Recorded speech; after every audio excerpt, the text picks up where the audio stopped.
And how has the business of reality TV sitcoms and game shows been doing during this economic downturn? You know, it's affecting us just like it's affecting everyone else. We're not immune to it.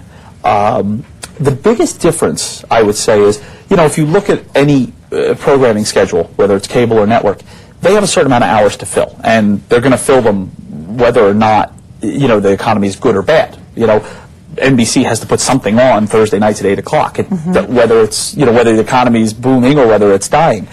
What the difference is the hit show used to be able to pay for a lot more failures than it can now. So where people are getting hurt is there are less productions that we don't hear about.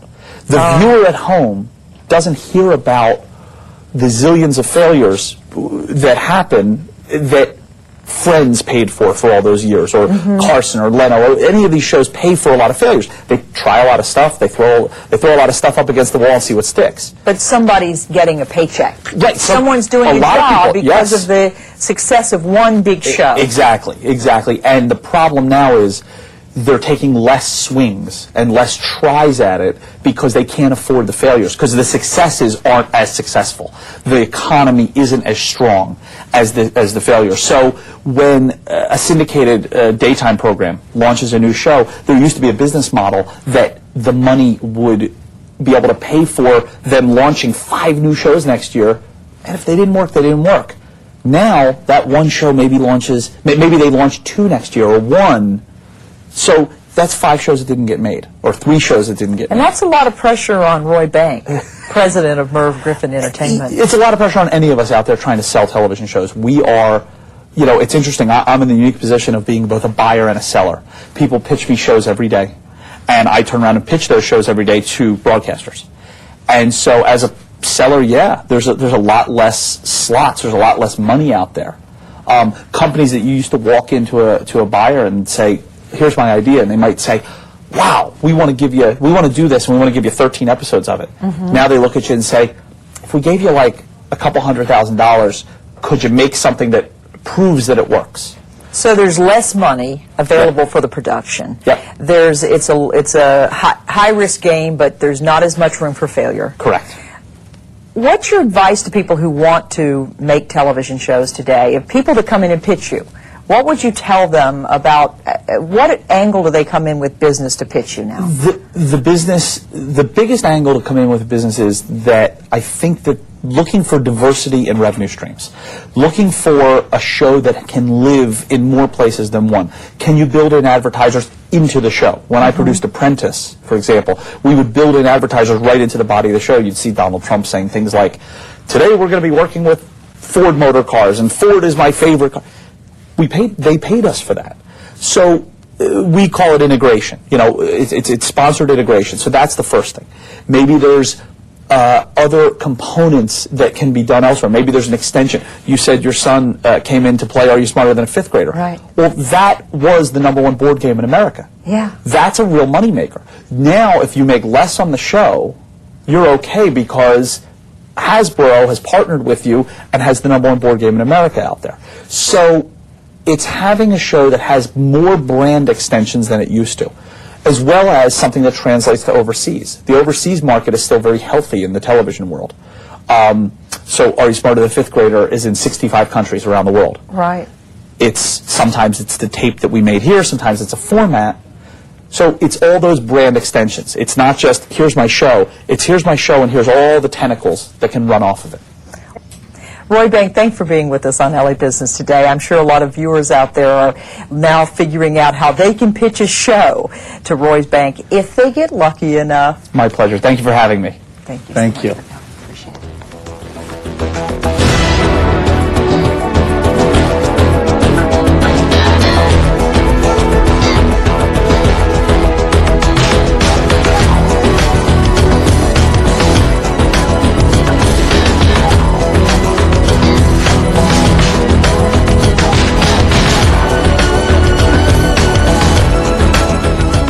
Now we know that Roy Bank is smarter than a fifth grader. Media reform has been on the minds of good government groups like Common Cause for the last couple of decades. Topic, in fact, is going to be discussed at a major forum right here in Los Angeles. Something to consider is how the downsizing of traditional media because of free market forces may already be the wrecking ball that good government groups have been hoping for. Thank you for being with us and the business of media in this edition of LA Business Today. Thanks.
City View Channel 35. Your city, your channel.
Okay.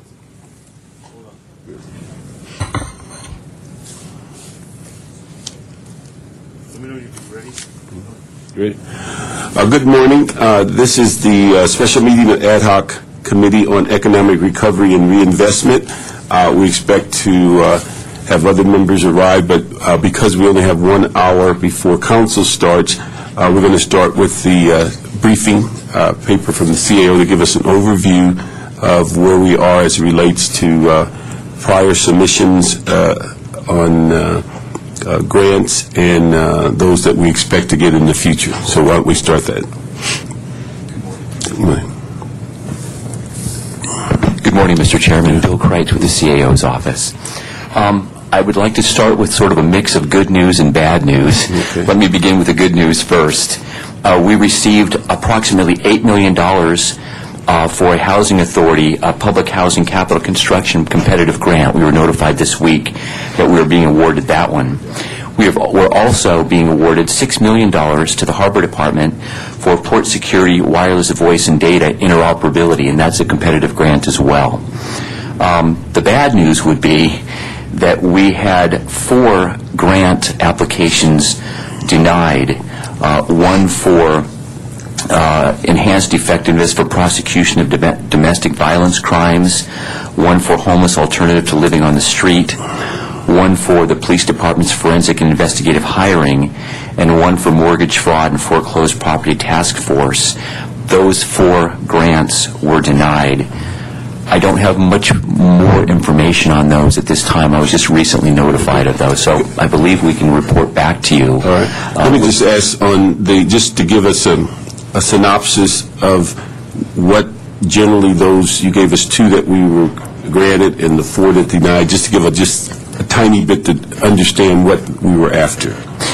You mean for all 6 of those? Yeah, just to give us an idea what those grants covered. Do you know what? Actually, I don't have that much, or Okay.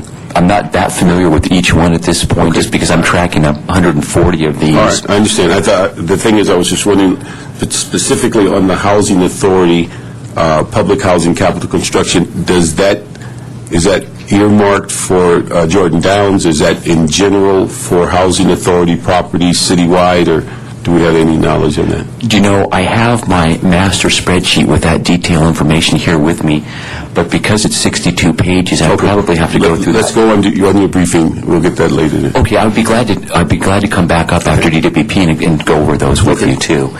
Thank you. We do have 6 updated dashboards. Those are on the website as of this morning. We also have identified between 3 and 5 departments who will be reporting to the OMB for this first round of quarterly reporting. As you know, October 1st, being yesterday, was the start of the October 1 to October 10th window for reporting to the Office of Management and Budget on grants that we have received. So because the grant reporting requirements have been a little bit shall we say, they've been a little fluid in terms of their interpretation by the federal government, we have identified between 3 and 5 grants that will need to be reported on behalf of the city. We're still clarifying that information right now, and they will be reporting this week. With respect to the dashboards, I didn't know how much time we had today because of DWP, but I outlined some information here with respect to the dashboards that we put up on the web. And if I might, the dashboard that is titled Requested versus Awarded Funds by Category, that does reflect the $6 million in public safety and $5 million in transportation infrastructure and $8 million in housing and economic development projects that have been awarded to the city since this committee met last. With respect to... Just for the general public, could you give the website where the public can access that information? Yes, it's larecovery.org. Okay, thank you. Yes. And with respect to one of the other dashboards, the one titled Requested versus Awarded Funds by Grant Type, over 3/4 of the requested grant funds are in the competitive category. And prior to this, we've had more of an emphasis on formula, and so we're now beginning to see some movement in the competitive grant category. applications that have been submitted since last week's ad hoc committee, we have had one. We are now at a total of 140 applications that have been submitted to the federal government, which would comprise approximately $1.4 billion. We have 71 grant awards for a total of $352 million. And we don't expect any grant applications to be submitted in the next week. And I would be glad to get back to you at the conclusion of DWP's presentation on the question that you had originally. Let me just ask, because I've seen a couple of websites, do we have a couple, is there one for the council and one for the city? Because I think I've seen one where we say recovery.LA City. Yes. Well, we have an intranet for inside the city, and then we have an internet for external to the city. They both contain more or less the same information, but they are slightly, you would access them differently. Okay. Do they link to each other? No, I don't believe they do. Okay. No. Okay. All right. If we could, let me ask, is there a representative from the mayor's office? I wanted to clarify something we discussed on my last meeting. No? Jim Clark is out of town today, so he'd asked me to present for him. All right. Let me just ask, being that you said that, when I was here last, Mr. Clark brought up a number of issues that he was concerned about that were created by the lateness of DWP issues and providing information. And before we get into their grants, I wanted to find out whether any of those were resolved. Did we get, because I noticed a couple of things, and we'll ask that when the representatives come up, but the flow of information to you and this mayor's office, has that improved? Is it the same? Have we had any meeting of the minds as it relates to getting that information? I believe that is resolved. The information that we're getting is timely and accurate, and I believe that has been resolved since the discussion a couple of weeks ago. Okay. Well, just keep us abreast, because it's a lot of work you're putting into it, and we don't want unnecessary issues as relate to lateness, or that the city may lose out because we're not putting forth the proper and correct information and timely information. Thank you. Yes. Okay. Thank you very much. We can go to item 1. Is that 1? All right, 1A. And all of these are DWP, so is the staff going to handle A through, what is it? A through E?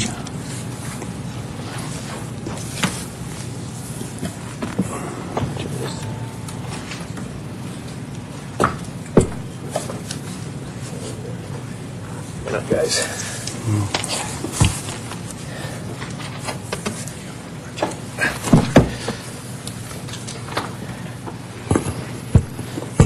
You got the kids' chair here. Good morning, Mr. Chair. Good morning. My name is Joseph Avila, Staff Assistant to the General Manager at the Department of Water and Power, and this morning I'm joined today by a PhD and a PhD hopeful. Dr. Mohammed Bashir is with me, as well as Marcello DiPaolo, and these are the two technical leads on the Department's Smart Grid program who will be here to provide additional technical information and details on our Smart Grid demonstration project. First of all, I wanted to thank you very much for having us here this morning, give us an opportunity to provide you with an update on the Department's activities as it relates to the Smart Grid demonstration grant, which was submitted to the DOE on August 26th. As you may recall, we were here actually a month ago today to present the Department's submittal for a grant proposal of $200 million for the Smart Grid Investment Program. This one's a slightly different one. It's for $152 million, and this is called the Smart Grid Demonstration Project. It's part of a demonstration, or rather a distribution and transmission management program that's been in the making for over 10 years. It's in support of many of the Department's green initiatives and wholly consistent with our RPS, energy efficiency, and climate change efforts. As with the investment program, DWP was the lead applicant, but unlike the previous application, we teamed up with a consortia that included a number of LA metropolitan area universities, such as Caltech, UCLA, USC, and we proposed a joint partnership for a grid-scale demonstration project comprised of 4 separate demonstration programs. The first one is a fully integrated demonstration and operation technology applied to demand response. In summary, this is a program that will be housed at USC and UCLA campuses, and it'll be used where these two universities will be used as a test bed to replicate a full range of user infrastructure, including commercial, medical, retail, and semi-industrial and residential applications. Let me just ask one thing before you Yes, go sir. further. Are we looking at the partners that they're bringing expertise, and DWP is the primary funding source? Yes, actually, unlike the investment program, what they were looking for on the demonstration program was some evidence that you're going to be doing research and development. So the department has done some and does get involved on some in some research and development, but they were really looking for somebody who was more focused on that. So the consortium, the partnership that we created was to demonstrate to the DOE that in fact we had entities that were more focused on R&D. The universities, all three of the universities we chose, and Caltech in particular, does quite a bit of work with the DOE and interfaces with them on a number of more R&D oriented projects. So we're trying to demonstrate to the DOE that our consortia was in fact involved in those kinds of activities, and it legitimized and I think enhanced considerably our application relative to one if we had applied by ourselves. Okay. Let me just also, just so I understand it, we're saying that we're asking, the total project's 152, we're asking for 91 million. Actually, there's another one. I was going to suggest we consolidate them. There's one, I think it's A and D, sir. Okay. On your, is it E?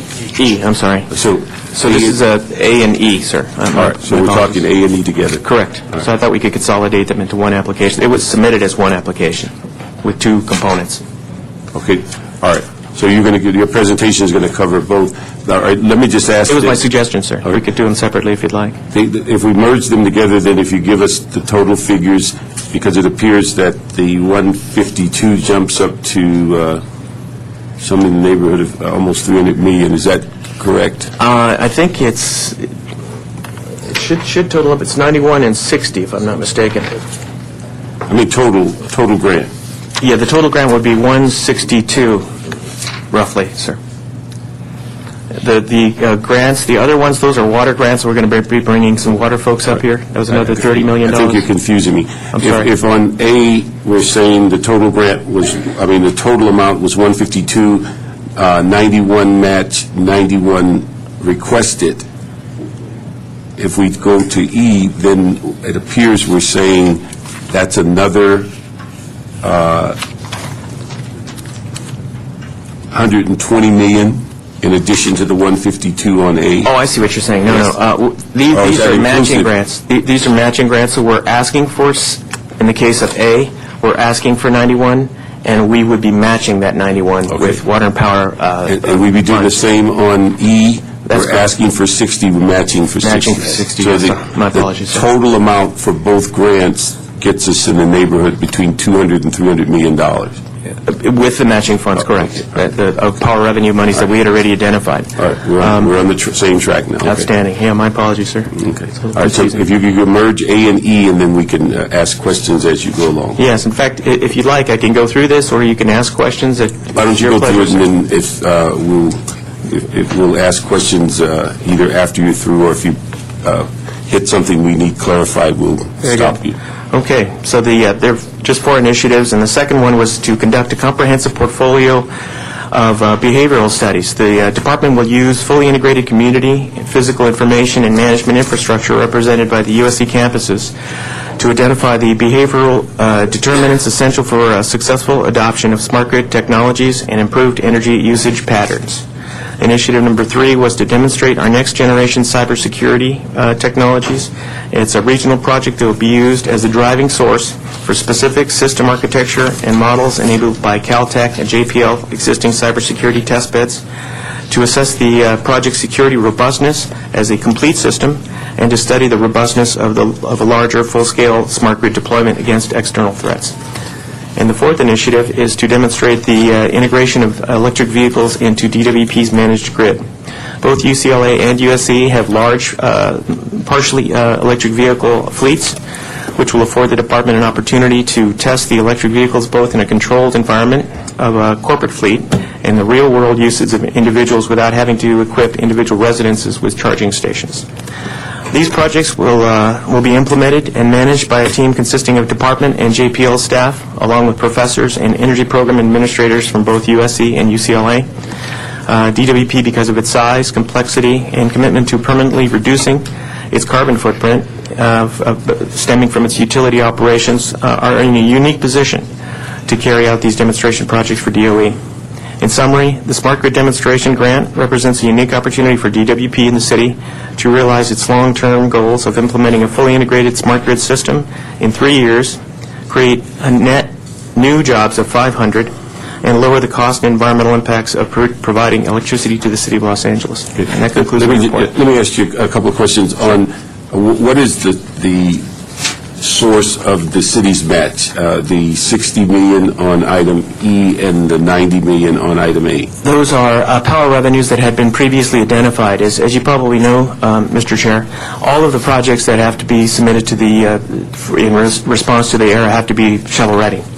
So by definition, the projects have to have already had some development activity going on, and as it relates to the smart grid, we had already identified $500 million to convert our transmission and distribution system. So we had budgeted $500 million previous to the ERA funding, previous to the Obama administration's development of the federal stimulus program. So we had monies already earmarked for this purpose and projects that were underway as it relates to this. So they were, by definition, shovel-ready.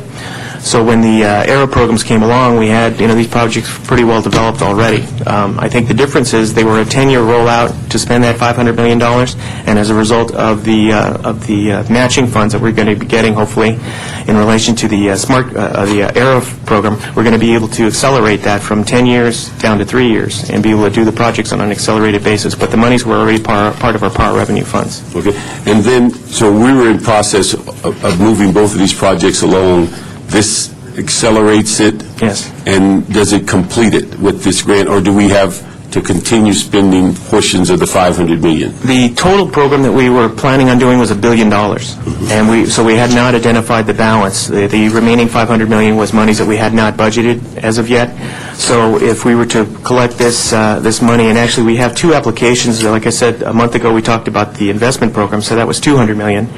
This one's another $160 on top of that. So with these two programs, if we were to win the entire amount for both projects, we would have probably enough to complete the entire project with the monies we had already earmarked for this program. And then could you better define on the jobs, sometimes it's unclear, when we say public sector jobs, are those jobs that we're maintaining within DWP's TO, or is that 180 jobs we're going to hire in addition to their TO? They would be new jobs, net new jobs. We're also, of course, sustaining jobs within the department as well. But the number that you have there, sir, is net new jobs on top of the amount of If I could jobs. just take that point to myself, that's 180 public sector jobs I'm seeing here, 90 private sector jobs, and retaining 90 public sector jobs and 45. So in other words, you're retaining 90 and 45 to begin with, Yes, sir. and then you're creating 180 public sector jobs as well. That's our estimate as of right now, sir. E, which you didn't give a backup sheet, says that you're going to create 172 jobs, and then there's going to retain an additional 50. Yes, I think the total was about 500 net new jobs in aggregate. Both, new water and power jobs as well as private sector And what's your jobs. sense of a timetable on this? 3 years from the time of award is our estimate. And when would we know when we get an award? Well, we've gotten some good news insofar as we've been placed on. There's a couple of initial levels. They do kind of a quick triage of the application, and they've done that. Yeah. And right now, both the smart grid demonstration and investment programs are in the merit review process right now. So we've already, passed the first test, and we're now in the merit review, and we're hoping for the best. Very good. Thank you for that. Just curious, when you think of creating these jobs, where would they be created? In what areas? The analysis that we had by the LAEDC was done for the Los Angeles County area. So these are jobs that would be in Los Angeles, as I understand it. I'd have to go back and check. I believe all of the jobs that they do analysis are for the LA County area. And would those universities play a major role in the hiring? How would we deal with that aspect of it? This is Mo Bashir. Definitely, the research activities which would be done by the universities would include hiring or increasing their faculty or research students to do some of the activities which would be required to meet the need of the projects. But of course, DWP would also be hiring new employees there'll be some installation of new equipment and doing some additional work internal within DWP. So that includes both at the universities as well as at LA DWP. Because one of our concerns has been keeping a DWP staff, middle management. We've lost a lot of folks. Would this help us in building the department back up? That was one of the hopes of the solar initiatives that didn't pass. You're nodding your head? Actually, yes. Part of the money that's associated with these grants would allow us to hire more linemen, more construction crews to assist in the work that needs to be done. So these people will benefit from the training and the opportunities that we'll have because we'll have more money to dedicate to them. Very good. Okay, thank you. Thank you. I guess I don't need to announce that Mr. Rosenthal is with us. Yes, indeed. It took him a while to get the camera going there, but okay. That's the way life goes. We'll move item A and E. Thank you, sir. Okay. Thanks, guys. Good job. Go to item B.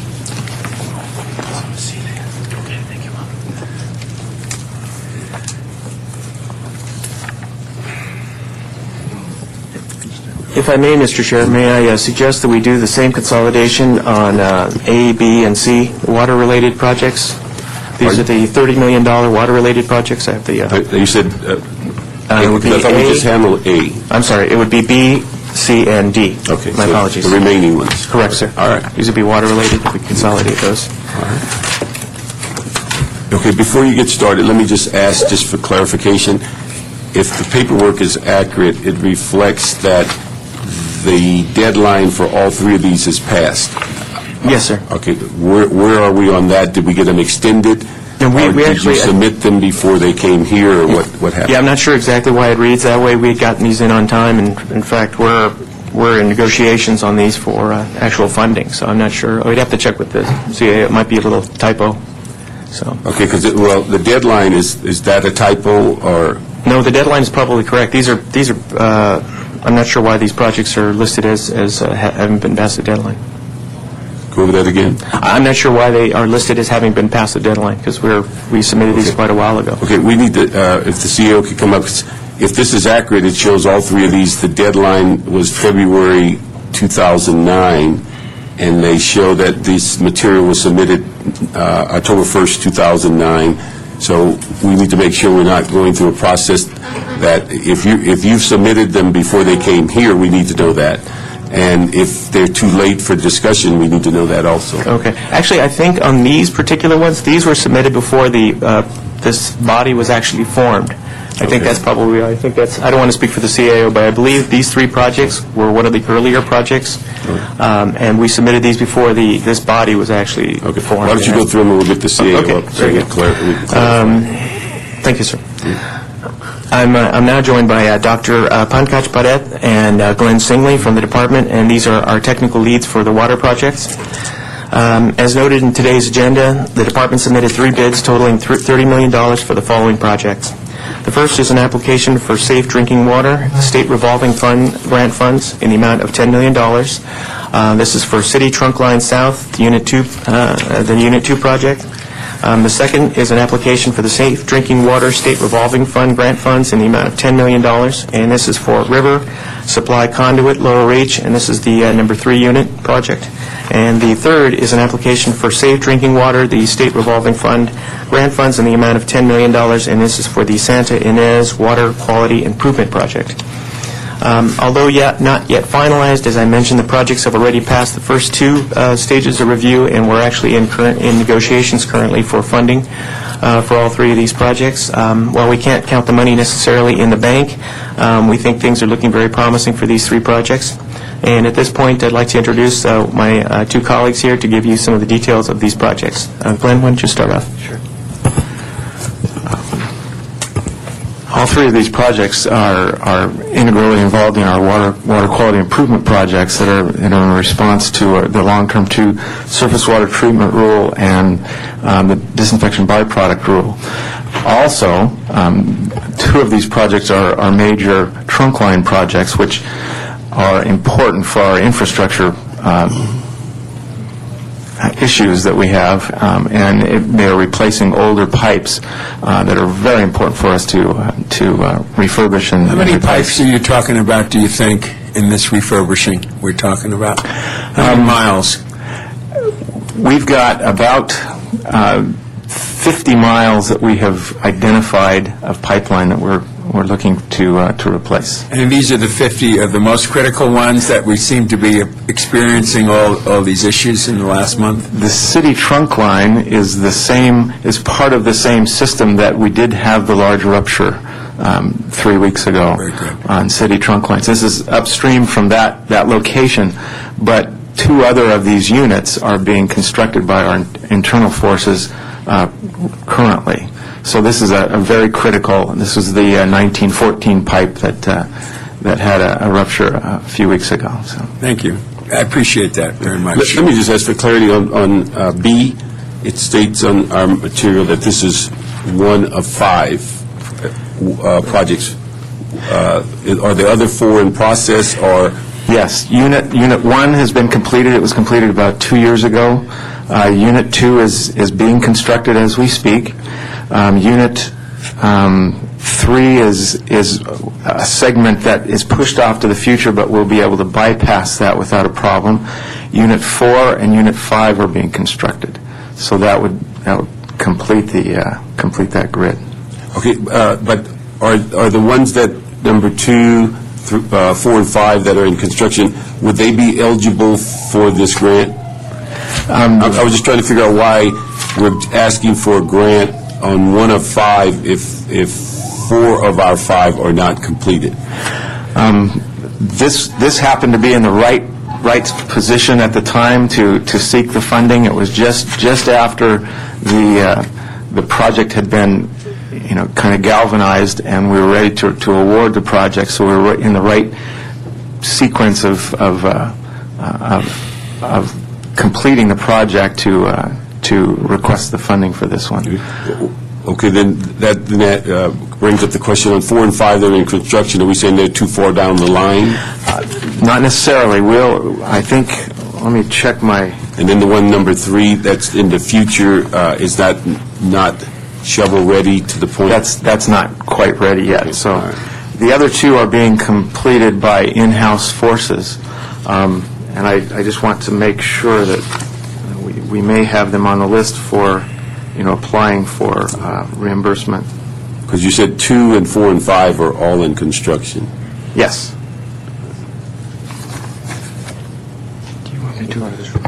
Yes, we have listed units 4 and 5 as projects that we will be seeking recovery funding for. Those future grants, okay. And then the other thing and looking at all 3 of these, and again, I'm not familiar in how you create the speculation on jobs. On the first 2, we're spending $300 million on a project, and we're not creating nearly the jobs that we are quoting on $10 million projects. I don't know quite how we get 600 and some odd private sector jobs out of a $10 million project. Each of these is different. Just the nature of the work is different. The 2 trunk line jobs are similar in nature, so they would have certain subset of required personnel to staff those jobs. The Santa Ynez Reservoir is a completely different type of project where we're covering the Santa Ynez Reservoir with a floating cover. So it's a different type of project. Yeah, would you explain that a little bit more? The folks in the Palisades have been asking me a lot of questions about this, and I have flown over it in a chopper at one point. Explain the project. Absolutely. This is in response to the surface water treatment rule, basically where the Department of Public Health has told us that we have to cover our reservoirs, basically, because as we treat the water at the LA filtration plant in Sylmar, then that water has traditionally come and been treated into closed pipe and then enters into these open reservoirs where it's exposed again to animals and dust and flyover birds, whatever. Basically, they've mandated that all water systems throughout the country cover these open reservoirs. So this is a project to comply with the surface water treatment rule long-term too. Explain that cover. How does that cover work? You said it was a floating cover. Right. We have a few of these in the system. Metropolitan Water District also has several, and they're used throughout the country. What happens is we basically put a thin, it's a plastic membrane that floats on top of the water, and it rises and lowers with the elevation of the water in the reservoir. So you can use the full capacity of the reservoir, doesn't diminish that, and is an economical way to provide that covered storage. I'm just curious, is there wildlife in these reservoirs that sort of naturally have like fish and frogs and things? There like aren't. that? These are chlorinated systems, so there's really pretty barren. They're ready. They're drinking water, so they're ready for putting into the system. So it's more of a protection mechanism. Absolutely. When did they make that decision that they wanted to cover all this? This is January 2006, Please. the final rule. Go ahead. Good morning, Honorable Counsel. Good morning. As far as the requirements are, I think Mr. Singley answered what we are doing. I just wanted to elaborate on why we are doing this. Yeah, please. There are two basic regulations that we are required to comply with. One has to reduce the amount of disinfection byproducts we form when we use chlorine. So even though chlorine offers great protection of our distribution system, over time we learned that it can also form byproducts, and there are new regulations, so we got to reduce those. For that, we need to not use chlorine anymore, but use chloramines, which is something that Metropolitan Water District and many cities around us do. It's a different kind of a disinfectant that is just as effective. To do that, we can't have open reservoirs. Chloramines form algae in the warmer months and stuff. So we needed to combine two different regulations, and covering the reservoirs addresses both of those. As you know, we had 6 open reservoirs of finished water that was being degraded just by being re-exposed to the atmosphere. So we had to cover them or bypass them or build alternative storage. And that's the overall reason on why we are addressing these. When we want to bypass a reservoir, we need to increase the capacity, and thus some of the pipes are being modified. Where we can keep the reservoir and just cover it, there's no need for those kind of modifications. So Mr. Singley manages on how to make sure that the net amount of water the city needs is not compromised when we try to address the reservoir issue. Great. Thank you. Appreciate that explanation, too. Let me ask also on the issue on these 3 grant applications, there's no matching funds. So are we to assume if we're not successful in the grant, we will not do the projects, or do we have backup funds for them? We really are required to do these projects, so we are hoping for this money. We're counting on that now. I think we're well enough into the process that I think we're confident that we'll get this money. But if we don't, if something falls through, we still have to push forward with these projects. So that would just be an operational general fund impact? Yes. Okay. So all 3 of them have to be done. Is there a timeline that they must be completed? They are all within the next 3 years that they need to be completed. The only thing, and again, on looking at this, maybe I don't understand how they were computed, but to look at roughly 1,700 jobs created by $30 million in grants just doesn't seem like it balances when we're looking at A&E for $300 million and we're not creating nearly that. Yeah, we looked at that, and I was just whispered in my ear a moment ago. The number of jobs that was computed on that was for the total amount, not the net amount for the 30. So it reflects the total project amount. So it was a little bit of an error in terms of reporting the number of jobs. So it's for all 3. So some of these numbers are inclusive of each other then? That's correct. Okay. All right. That's better. And then let me ask, did we get the clarity on the deadline so that we're fully aware that although you're in negotiation, that I'm assuming, like you said, if we submitted these before this committee was operational, or how did we get to this point? Mr. Chairman, Bill Kreitz at the CAO's office. I was tracking the different grants that applications you were talking about. There's one that has, I believe, an August deadline. Obviously, we're past that. I'm going to have to go back and look at our database to make sure that deadline is accurate. With respect to which one are we talking? B, C, and D, or are you the ones that are before us? Is it A? Not A. A and D? A and E. A and E, I think they reflect August 26. Exactly. Okay. With respect to, I think, your original question about February, the ad hoc committee was constituted, I believe, on April 2nd. And so these grants had a deadline, I believe, of February, sometime in February. So the direction was for the departments so that they wouldn't miss the application deadline and therefore an opportunity to get grant awards. They were directed to just proceed with sending in the applications, and that they would be brought back at a later date through this committee in order to not miss the federal deadline. So I believe that's what occurred for any grant whose deadline preceded the formation of the ad hoc committee, which I believe was April 2nd. Okay. Let me just ask one other clarifying on the proposal sheet on the on B on page 2. They state on the comments that DWP is providing $40 million of matching funds, but yet on our face sheet it says none. Is that a change? I know exactly what it's referring to. And on C, it shows 55 million matching funds, but on our face sheet, it shows none. And on D, matching on all of them, though. No matching. No matching, is it? No matching. there's Yeah, no. There's no matching on any one of these three. Sir. Okay. All right. So these the city grant proposal forms have been altered since they were submitted. Thank you. Excuse me. Thank you. Yes, Mr. Chairman. There's sort of a joke amongst the CAO and the departments that we have version 18 out there right now. That's not exactly correct. But as this committee asked questions about information about matching funds and job creation in council districts and congressional districts, and as we talked to the departments and we tried to anticipate what the council would want, we did make modifications to that form. So the original form that many of these were submitted on is not very similar or not very close to what this current form is for grants that are being submitted right now. We have substantially amended that form in all cases to provide better and more information.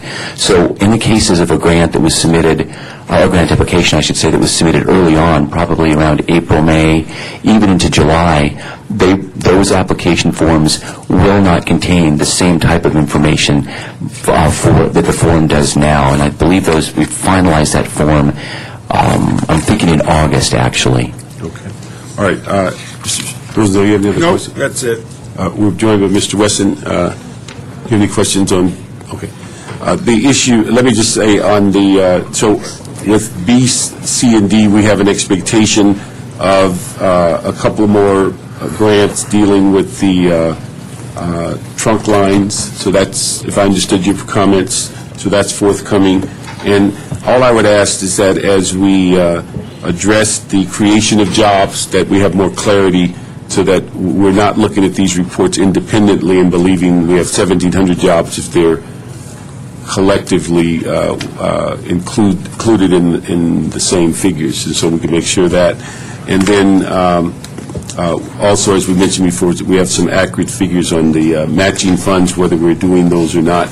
Let me ask, do we have any idea how many of these grant applications went before the committee got started that are still in process? Is there a large number? No, I don't believe there's too many, if any, left. I think these were the last the Mohicans on the early risers, and that was probably some of the reason why there was a lack of reconciliation, because we filled out, I think this was one of the first iterations of the ERA form for this committee, and the ones obviously with Smart Grant and whatnot are being going completed on the later version. So, yeah, please. If I also clarify, for the water projects, the venue we have taken is through the state revolving fund venue. They are our grants, but they are dispensed through the state revolving fund for drinking water projects. We have reached our maximum. It was $30 million per utility and $10 million per project, and that's exactly how it was structured, and we qualified for the maximum amount we could get for this round. In the future, they said they will negotiate that again with the feds to decide how much will be available, and then we will apply again. Okay, one thing I want to know about the jobs, do we have a sense of how long the job is? When a person gets hired, do we hope that we can find other funding sources over time so they can have a career in that opportunity, or is there a time limit or a sunset on any of this? I think we've shown internal jobs and then external public jobs. The internal jobs, we have enough projects in the future stacked up that we certainly see the need to keep the people that we have hired to do these jobs for future jobs. So those are pretty secure. The public jobs are based on the companies that we are hiring and their ability to find other jobs, past this one. But the government jobs, the DWP jobs, which is one of our big concerns, is building a strong middle management team going forward. That this would help us not only bring people on, but retain them over a lifetime. Do you feel that? Yeah, absolutely. It's actually providing a jump start for, we're probably looking at about 2,000 people short within the department, and it's helping to jumpstart the hiring process. And both on the water and the power side, we have the Power Reliability Program and the Water Improvement Program. These are sustained programs that will be over a number of years, multi-billion-dollar programs, and we needed personnel in relation to those infrastructure development and rehabilitation projects. So this is just helping restart, kind of jumpstart that and bring on folks. And those 2,000 jobs that we talk about, how many of those jobs can we fill with this stimulus money? I'd have to get back to you on the precise number, but every single job that we're bringing in is to work against that 2,000 number. Very good. Thank you. Just one more comment on the matching funds. These are $10 million grants for each of these projects. They are much more expensive projects than that. So the matching funds could be considered on the $50 million project. We've got $40 million of our own money and then $10 million of this grant money. So it's, I don't know if we consider that a match. They're basically full grants rather than loans. So that's great. Okay. We'll move item B, C, and D. And with that, CAO, if you have some more clarity as to A and E that we spoke about earlier, or on your summary report. Great. Thank you. Thank you.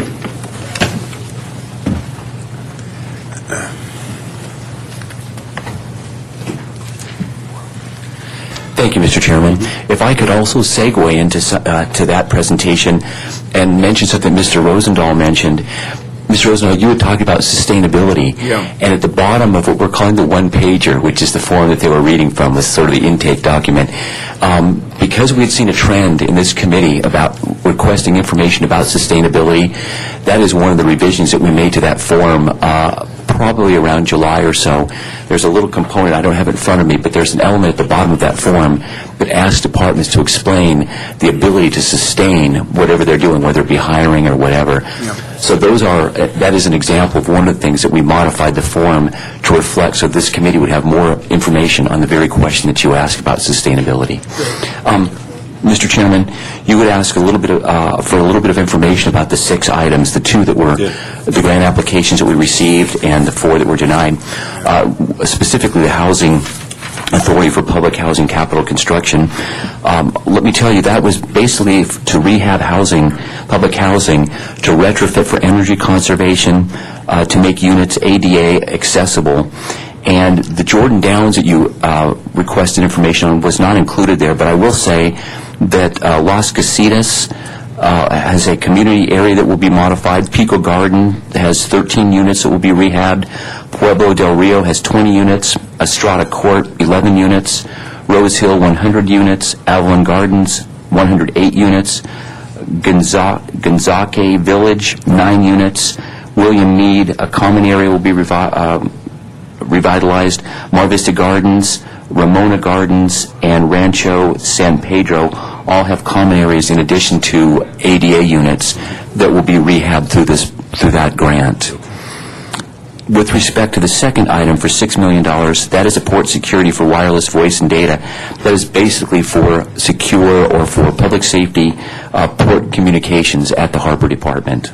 Okay. One thing we want to make sure, and I know we have a massive interoperability project, what's it, RICS? Or yes, LA RICS. We just want to make sure that interoperability on this grant is in some way connected with that effort, so we're not working on interoperability on 3 or 4 different fronts.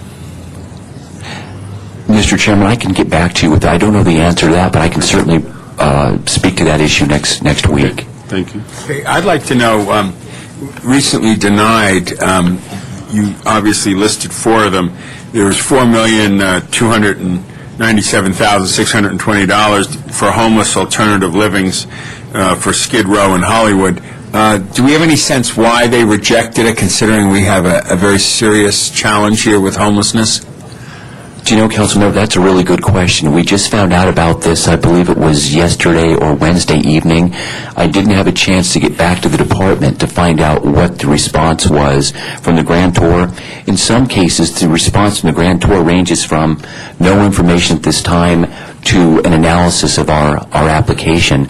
And so for these 4, I actually don't know that, but I can contact the departments this week, or we can bring the departments forward to explain possibly why, if they know, why those grants were not awarded to the city. Why don't we do that for the next meeting? Yes. Would you like me to respond, or would you like the department so we can have it? Very good. The clarity. Especially when we just got an additional grant, I think of some $37 million that had in it various opportunities for housing and homelessness. I'm just curious of what's going on here. Exactly. Okay. I will have the departments here next week to explain that. Thank you. Any other question? Let me just ask one thing. As you go through your 16-page sheet on looking at grants, the one that we have a particular interest in and of looking for funds is mass notification. The CAO's office is going to go back to RFP early next year so they can include some ADA issues that were not part of the first grant.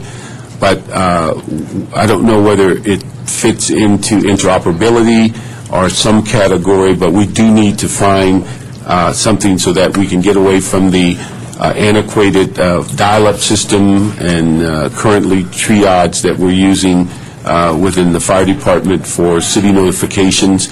And there's several electronic systems that are out there in the environment, but we're going to have to find funds to implement that ongoing. So that if you could keep your eye out for that kind of a system that could plug into either existing grants or grants that would come before us, which I would certainly appreciate it. Would it be acceptable if I report back at next week's meeting on that? Yeah. Thank you. Mm-hmm. Just one other question, which of course I like it, the $8,032,684 for the Housing Authority for Public Housing Capital Construction competitive grant. So that money is in? Yes. Well, the money's not physically in the city yet, but we have been notified of the award. And are we clear about how we will spend that money at this point? You know, I don't have the detail with me, but I can certainly get back to the department. They did list in their one-pager, if you will, all the units of each project and the number of units that would be rehabbed, ADA, made ADA compliant, et cetera. Whether there's a dollar amount attached to each of those, I'd have to go back to the one-pager, and I didn't bring that with me, but I can report back to you. It'd be nice if they gave us a breakdown of how that is going to go forward. I will bring that forward, yes. Thank you. Okay. Any other questions? Thank you very much. We will adjourn the ad hoc committee, and these items that we approved today will be on the council agenda today at 10 o'clock. Great. Thank you very much.